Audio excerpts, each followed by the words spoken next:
Did you know that where you show your art and who you show your art among has a huge influence on how your potential clients perceive what you do and you as an artist? Well, I'm going to talk about the power of perception here today on 5 Minute Mentoring.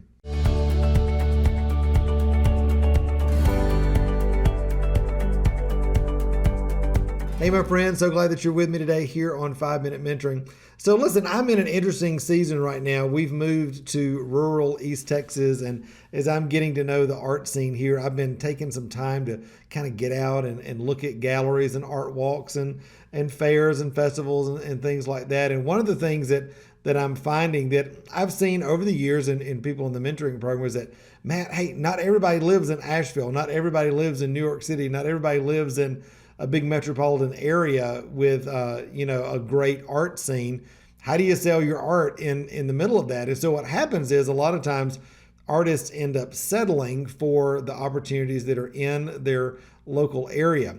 Well, I went to an art walk the other day, and frankly, it was more walk than art. it was not a great experience. And as we say in the South, bless their heart, I guess they were trying their best, but the art was bad, the walk was bad, it was not well planned. It was just a bad experience all around.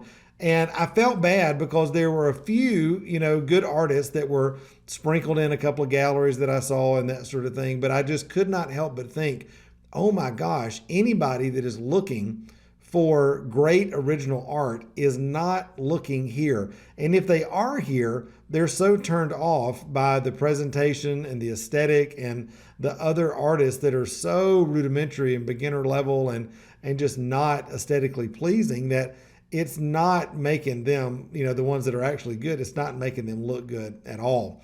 Perception is reality. When people walk in to a store and it's not well managed, when the artwork in there is either disjointed or not of a quality that should be actually in a gallery, it creates an immediate response, a visceral response in the mind of the viewer. And all of a sudden, you just kind of go from, oh, wow, I'm looking for an art gallery, I'm so excited to be here, to this is awkward. Things are not great. I'm going to get out of here as quick as I can. And even if there are a couple of good artists in there, they just don't get the attention that they deserve. That's why it's so important that you vet the places that you're going to show your work and the people that you're being shown with.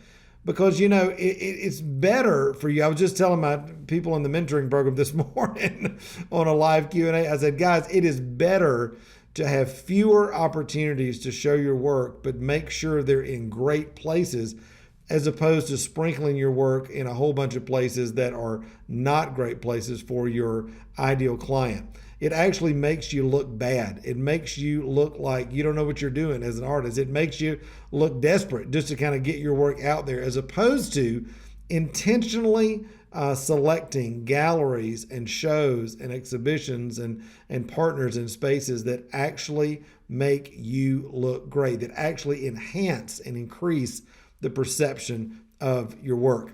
Listen, wherever you're showing your work right now, I hope you will take a fresh look at that gallery, at that store, at that art walk, at that opportunity, and say, is this increasing and enhancing the perception that people have of me as an artist, or is it hurting?